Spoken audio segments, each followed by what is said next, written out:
c'est vraiment une belle nouvelle. Alors, je voulais dire bonjour à tous ceux qui nous regardent et on vous parle de Brazzaville, voilà, au Congo, la République du Congo, dans le centre sportif de Gocha. Je suis actuellement avec le père, le papa du close combat au Congo, qui est à côté de moi, qui nous fait l'honneur, bien sûr, de nous parler.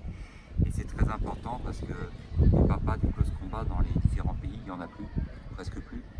William Fairbairn est parti, on va dire, en 1960.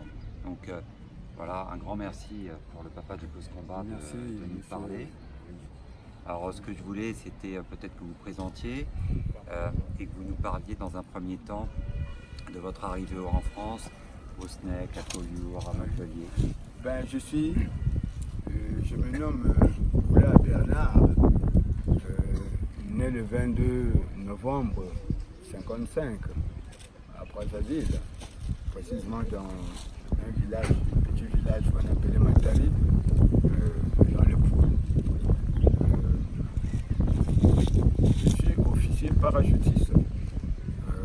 Mais en 81, mes supérieurs m'ont fait par rapport à ma condition physique. Mes supérieurs m'ont fait confiance et envoyé.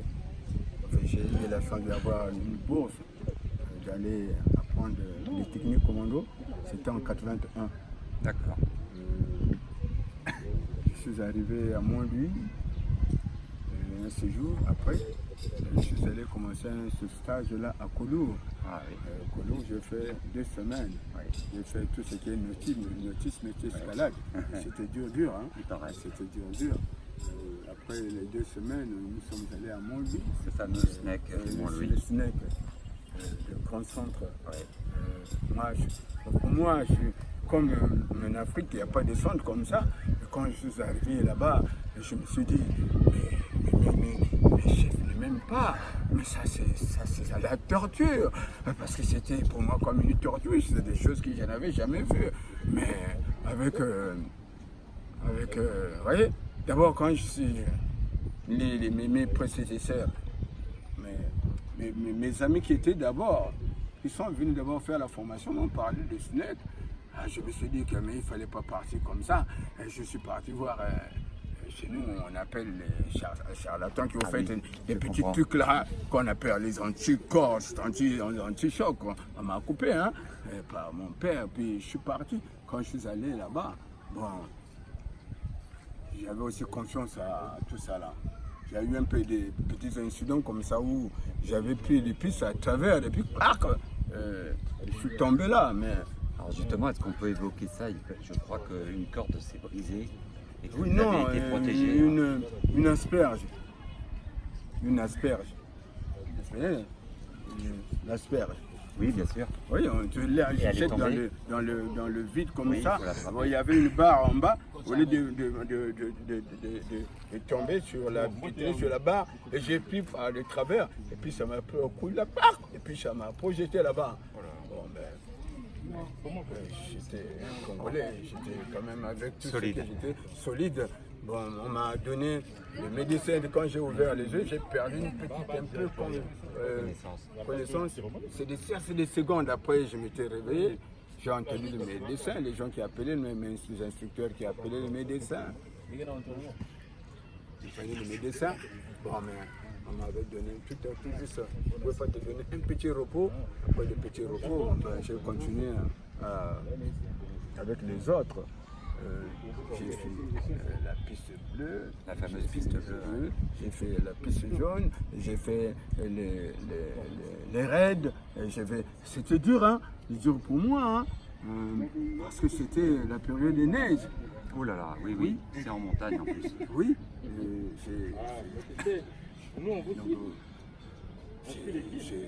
j'ai fait l'escalade, tout ça, et puis à la fin de la formation, je ne voulais pas rester longtemps, parce que je me disais peut-être qu'on pouvait créer quelque chose pour lui dire non, reviens là. Alors quand je suis arrivé, j'ai caillé vite la zone, m'avait donné de l'argent, je ne voulais pas passé un séjour là, puis j'ai pris le train et puis j'étais à Paris. Et quand je suis à Paris aussi, je n'ai pas voulu mettre du temps. Je suis vite retourné parce que je me disais que peut-être que les gens pouvaient créer quelque chose pour dire non, revenez la formation. Vous étiez un bon élément, donc voilà. Voilà, donc c'était dur. Et je sais que le mot revient souvent dans ce que vous dites. Vous parlez du close combat authentique. Donc là-bas, bien sûr, c'est ce que vous avez connu et ce qu'on vous a enseigné. Est-ce que vous pouvez nous dire ce qui est dévoilable sur le close combat authentique de là-bas? Le close combat authentique, c'est un close combat commando que j'ai appris là-bas. Comment se défendre contre un adversaire avec toute la rudité, toute la rigueur. C'est ce que j'ai appris là-bas. J'ai appris certaines prises. Ce que j'apprenais, j'ai mémorisé. J'ai mémorisé parce que j'avais aimé. Vous avez tombé amoureux du close combat. J'étais amoureux de ces techniques-là. Alors je les ai conservées. Et puis je suis rentré au pays. Donc là, on est en 86 quand vous êtes rentré? Non, c'est 81. 81. J'ai fait 6 semaines. 6 semaines. Quand je suis arrivé au pays, c'est toi là la politique. Hein. Ben, quand tu es un gars bien costaud, j'étais, ça là c'est rien, j'étais costaud avec toutes les pistes que j'ai franchies là, j'étais vraiment costaud. J'ai fait le nautisme, j'ai fait le kayak, vous voyez tout ça là, en mer, le kayak. Hein? Donc, avec tout ça, quand je suis revenu au pays, les mêmes chefs politiques qui m'avaient envoyé m'ont choisi pour que j'aille garder un fils du pays qui était le chef d'état-major général. Ouais. Je l'ai gardé. Le chef d'état-major que j'ai gardé pendant 9 ans. Je l'ai gardé avec tout respect, avec toute la rigueur qu'il doit avoir, avec tout ce que j'avais appris. J'étais à l'aise auprès de lui, je l'ai bien gardé. Et après, je crois que vous avez voulu créer une association, c'est ça? Vous avez lancé... Non. Pendant que je travaillais avec le chef, j'avais quelques jours de repos chez moi. Un jour va venir le colonel Makaya, Matev, qui va me solliciter, me flatter. Mais mon grand, comment se fait-il que il y a des petits qui me cassent la gueule quelquefois. Toi tu es là, tu ne peux pas nous apprendre quelque chose là. Je dis, vous voulez quoi? Que je vous apprenne le close combat? Ah oui, mais après, comme c'est mon petit, il était très poli, j'ai accepté cette demande et j'avais, comme c'était une technique militaire, je ne voulais pas que cette technique-là soit vue de tout le monde. J'avais choisi un site qui est la forêt de la Patte d'Oie, le boulevard là, vers la maison des Talents là. Nous avions pris, j'ai disciples, des volontaires. Il y avait des volontaires avec lui-même, le colonel Makaya Matev. En ce temps-là, il devait être sergent. Donc, nous sommes allés travailler le terrain et nous avons travaillé. C'était le dur. Je les ai appris à grimper des arbres pour les donner un peu de forme, tout ça là. Jeter des cailloux, on a fait un ballon militaire, un rugby avec des cailloux pour les travailler psychologiquement, l'agressivité. Et c'est ce que nous avons fait avec eux dans la forêt. Et beaucoup, j'ai formé la majorité, quand je les ai appris les close combats, beaucoup de chutes, beaucoup de roulades. Beaucoup de techniques d'aguerrissement, de renforcement. Oui. Sortir de sa zone de confort. Oui. Il y a des jours où on ne faisait plus les techniques, mais on faisait le parcours naturel. On courait dans la nature, dans les eaux, tout ça là. C'est ce que nous avons fait. parce que j'avais des gars, je connaissais supporter la douleur. Là-bas, on appelait la forêt taille, c'est-à-dire avec comment on appelle, les clés, Oui. les étranglements, avec des chutes. Eh ben, c'était vraiment dur pour eux. Le ceinturon. Je vous dis le ceinturon, le bâton, le couteau, quelquefois tu l'as mal paré et il te prend. Hein. Ben, on avait un Dieu, hein, parce que j'ai pas eu des incidents là-bas, parce que nous avons commencé, parce que moi je suis noir, je suis africain. Quand je suis allé dans la forêt pour commencer, on a commencé par les méditations, invoquer les esprits de cette forêt, qu'on ne venait pas pour tenter, on venait pour travailler. Alors lorsque je disais que je viens de travailler, je veux que lorsque je fais mon travail avec les petits qu'il n'y ait pas d'incident, et tout le temps que nous ayons appris aux gars à faire le close combat, il n'y avait jamais eu d'incident. Pas de cassés, des petites blessures, pas de cassés, pas de fractures. Vraiment, c'était dur, rustique. Bah oui. C'était rustique. Le vrai close combat. Oui, le close combat authentique. Oui. Il n'y avait pas de karaté dedans, avec du Ferber. Oui, que du Ferber. L'esprit du major qui planait là. Ouais, Donc, ouais. moi, quand j'ai appris les dizaines de techniques que j'avais reçues au SNEC, quand je suis venu, j'ai vu que ce n'était pas suffisant. Un jour, j'ai appelé le moniteur Francis. En ce temps-là, il était encore moniteur. Il était encore, peut-être il pouvait avoir la ceinture bleue, hein, jaune. Bon, nous, c'était le degré, hein, parce qu'il avait fait la piste pour être gradé. Lui n'a pas fait, lui, il a fait la piste. Hein, passer une piste là, partout il passait, le franchissement, il franchissait les pistes, et puis là, partout là, il a eu son grade. C'est ça qu'il a venu. D'abord, je l'ai enseigné parce que j'ai vu, il était le plus proche de moi et il a aimé, s'était marié avec le close combat et je l'ai enseigné tout ce qui était dans le ventre. Je l'ai enseigné. Je sais que le fondateur a toujours des techniques qu'il cache. Sûrement. Bon, mais quand même, je l'ai aussi donné beaucoup de trucs. Donc, après, nous avions été une fois, après le président, le président Sasson 1, quand il y avait le président Sasson 1, nous avons travaillé dans la forêt librement, Oui. parce qu'on ne se reprochait de rien. Et je sais qu'il y avait des agents de la sécurité, de l'administration du territoire, des agents qui étaient là, qui nous filaient, mais comme on ne faisait rien, on nous a laissé travailler tranquillement. Tranquillement. Alors, comme j'avais beaucoup de disciples, j'étais aussi des militaires, tout ça là. Bon, une fois aussi, on m'a appelé, formé quelques éléments.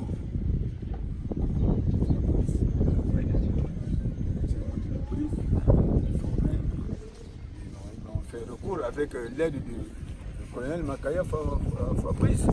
Il allait former la première, former les premiers éléments qui composaient le Chigang, qui est la sécurité de l'État.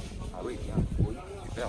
Oui. Et j'ai formé après la guerre du 5 juin les éléments de l'Antigang, mais c'est l'ordre, la discipline aussi, c'était des éléments que j'avais formés avec le close combat authentique, avec la permission du colonel Makaya Macheb. Ah, voyez, C'est beau. Donc, j'ai formé des officiers généraux qui sont des close-man et qui sont quelque chose dans le ventre. Hein, des généraux là, parachutistes, gendarmes, policiers, qui ont le close combat dans le ventre. Donc ils connaissent la close dureté. Combat. Oui, la dureté du close combat. Ils avaient aimé. C'était des bons élèves que j'ai formés. Les premières techniques jusqu'aux dernières techniques du close combat. Après, quand j'ai trouvé que j'avais presque épuisé ce que j'avais appris, une fois j'ai appris le moniteur Francis. Nous sommes allés à la forêt, j'ai fait des méditations. C'est là où, dans la méditation, j'ai eu la vision de certaines prises. Donc quand je recevais dans la méditation, je lui dis passe là. Non, en fait, je lui dis donne un nom. Et nous sommes arrivés plus de 75 prises C'est magnifique, vous avez créé des variantes en fait. Oui, et Super. dans ce que j'ai appris, j'ai créé pour chaque technique des variantes, des variantes, des variantes, des variantes. Et nous sommes arrivés aujourd'hui à avoir plus de 50 prises de ce combat. Donc, Je peux déjà vous dire, je peux l'annoncer, que nous sommes sur le point de faire éditer un livre sur le close combat au Congo. Voilà, ça, on essaiera de relayer tout ça. bon, mais moi je suis disponible. Hein. Tout à fait. Tout à Je fait. suis honoré, hein. J'étais honoré.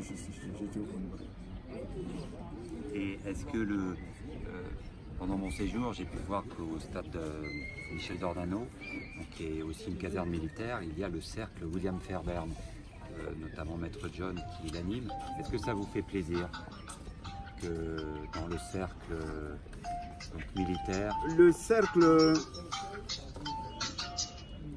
Pardon. on continue Allô de filmer? Ça fait partie des Attends, choses. je t'appelle, s'il Là, vous plaît. Attends, je Nous t'appelle. allons tout simplement, nous faisons cette interview avant mon départ, tout simplement. Voilà. Et, Alors, on va reprendre comme ça. Le cercle militaire, le cercle William Fairbairn qui a été créé par Maître John, Ah ça oui. vous fait plaisir? Est-ce que pour vous c'est justement le retour aux sources? C'est justement le fait que nous soyons connus par le chef de corps du bataillon de sport. Le bataillon du Pour sport. moi, voilà. ça m'honore. Parce que celui qui peut enseigner le close combat aux militaires, parce que mes petits civils, mes petits que j'enseigne là, il y a des techniques militaires que Oui, bien sûr, je n'ai pas incorporées. c'est normal. Or, avec les militaires, les Vous soldats allez du pouvoir. président, ils ont enseigné tout ça là parce qu'il y a des étranglements, ça c'est des choses que je n'ai pas appris. Avec le filet le tout filet ça, là, pour ouais. pêcher, notamment. Des étranglements et beaucoup de choses comme ça qui ne sont pas. C'est pas pour les enfants et pas sportifs, en fait. C'est Ouais. pas pour les enfants. C'est pour les militaires qui sont en contact de danger, les policiers, les gendarmes. Ça là on peut les enseigner. Mais ça, je n'ai pas enseigné. Non, bien Je sûr. n'ai pas enseigné des techniques comme ça. Et puis il y a, avec le moniteur Francis, c'est un génie, parce que le temps où moi je travaillais beaucoup, lui, il a créé le corps à corps codifié. Oui. Le corps à corps codifié, pourquoi le corps à corps codifié? Parce que c'est un espace libre où tout le monde est vu. Bon, il est obligé de codifier. Bien On sûr. est obligé de Pour travailler. enseigner, On est obligé de travailler. Ce que je vous ai dit, ils sont obligés de travailler sur le tatami. Le close combat, moi le close combat, je les ai appris à travailler comme ça, sur un terrain libre comme ça. Ça fait du bien, avec les chutes, tout ça là. Oui, c'est le close combat authentique. En Oui, fait. le close combat authentique. Bon, et lui, compte tenu par le manque des salles, si on avait des salles où c'est fermé, on pouvait apprendre le close combat ouvert. On enlève le codifié là, on enseigne. Parce que ce n'est pas des choses qu'on enseigne À tout le monde, à toute tout la le vie, monde. oui. Actuellement, il y a des bandits, tout ça là. Donc, il est obligé de faire le codifié. Et quand il enseigne son codifié, je le soutiens, je suis là, je le regarde. Mais je ne peux pas enseigner ça. Parce que ça là, ce n'est pas ma technique. Oui, bien sûr. Oui, Bien sûr. ce n'est pas ma technique, c'est le rustique. Oui, oui. Le rustique. C'est en 3 étapes. Oui, hein, c'est- en 3 étapes voilà. aussi, c'est pour enseigner. Il y a une Avec menace, lui. il faut l'arrêter. Voilà. Ouais. Quand il s'agit de travailler avec lui, on va là où c'est bien fermé, dans une salle ou quelquefois dans un terrain où il y a une longue clôture, où c'est discret, on travaille avec lui. Mais ce qu'il enseigne, je ne peux pas l'enseigner. Ça, c'est la technique, c'est mon élève. Moi, le fondateur, j'ai une autre technique, je lui ai enseigné une autre technique. Lui, pour conserver cette technique, pour que ce ne soit pas aux mains des méchants, il a codifié ça. Parce que Mais je comprends parfaitement, puisque effectivement, c'est aussi un peu l'objet de ma venue, c'est qu'il y a l'association congolaise de close combat qui est amenée à devenir fédération d'ailleurs, Oui. et qui veut vulgariser le close combat de manière sportive. Et donc effectivement, je comprends parfaitement, parce qu'il y a ce qui est chez les militaires et puis il y a ce qu'on doit enseigner, transmettre aux élèves. Voilà, sans trahir l'esprit de Fairbairn, mais c'est pas facile. C'est pas facile. Voilà, il y a un équilibre à trouver. Oui. Mais je suis vigilant. Quand ce n'est pas une technique de close combat, j'appelle, je les fais revenir. Alors je dis, ça ce n'est pas une technique de close Mais combat. c'est important de le signifier. Oui, c'est ça. Et on peut rajouter du bâton en signifiant que c'est voilà, un complément, mais que c'est pas dans ce qu'on Mais, dit, mais le bâton, le closeman n'a pas les intentions. Les intentions du closeman, c'est l'autodéfense. Est-ce que le closeman n'a pas l'intention d'aller agresser quelqu'un? Le closeman, lui, il se protège. Il protège le faible. C'est ça le close combat. Se protéger contre l'ennemi ou protéger le faible. Vous voyez? Quand on connaît le close combat, que tu pars, tu vois une femme, un enfant, un papa menacé, tu ne peux pas le laisser. Connaissant déjà que tu es fort. Parce que quand je quitte mon lieu, on me dit, va, tu es fort. Et d'ailleurs, on peut rajouter que vous avez été au CNSD de Fontainebleau aussi. Je suis non pas à Fontainebleau, j'étais à Montpellier. J'ai fait l'école d'application des sous-officiers de l'infanterie. J'étais là-bas. Là-bas, j'ai fait une piste olympique. Une piste olympique. Pas les pistes. C'est dur, hein? Oui, tout le monde me le dit. Et puis alors, on peut raconter une petite anecdote. Il y a 2 insignes de moniteurs quand on a fait Mont-Louis. Il y en a un qui est argenté, c'est plutôt ceux qui ont fait 2 semaines. Ça, c'est une attestation, c'est une félicitation comme ça. Et vous aviez celui qui est doré. Ah oui. Donc là, ça signifiait plus de temps et la maîtrise des techniques. La maîtrise des techniques. Ça, c'est vraiment très beau. Il y aura sûrement une autre vidéo, puisque en fait, le grand moniteur a égaré l'insigne, ou du moins, on l'a aidé à l'égarer. Et donc, je suis en charge de retrouver, et je vais retrouver tout ça. Voilà. Est-ce que vous avez des vœux à nous émettre pour le développement du close combat au Congo, puis en zone Afrique? Voilà. Tout le monde vous écoute. Bon, le close combat, voilà, on est en train de vulgariser. Nous demandons à tous les jeunes conscients, ceux qui veulent s'inscrire, ils peuvent venir s'inscrire. Parce que là, c'est seulement, on a une pépinière sûre des papas qui viennent là, qui amènent leurs enfants. Vous avez vu, on le voit bien. De 7 ans, 8 ans, qui viennent apprendre, on les apprend. On connaît transmettre cette technique aux petits enfants. Déjà, c'est une pépinière. Avec le temps, je crois que ils vont grandir, ce sera des grands instructeurs de close combat. Donc, j'ai confiance. Ouais, moi aussi, parce que quand je vois tout ce que vous avez transmis, quand je vois le travail désintéressé, c'est-à-dire vraiment dans l'idée de transmettre du moniteur Francis, j'ai vraiment confiance. Vous savez, ça fait quoi, 2 semaines que je suis là. Il n'y a pas un jour où on n'a pas travaillé. Il n'y a pas un jour où on n'a pas pris l'avion ou le bus. Et quand je dis bus, c'est 7 heures minimum. On n'a fait que ça. Entre les interviews à la radio, la télévision, les rendez-vous pour ouvrir des clubs, puisque là, à l'heure du repart, du départ, je peux vous dire, on a déjà 7 clubs d'ouverts. Vous imaginez, c'est beaucoup. Voilà. Donc, écoutez, moi aussi, je suis confiant. On va terminer cette interview en se serrant la main. Moi, je suis vraiment très heureux de vous avoir rencontré et de vous revoir bientôt. Moi aussi, j'avais pas envie de vous lâcher, mais que voulez-vous? Et moi, je ne voulais pas repartir sans vous voir. Là-bas, oui. Hein, donc, repartez, dites à madame, prochainement, merci. on va la faire un merci, bon grand moniteur. Voilà.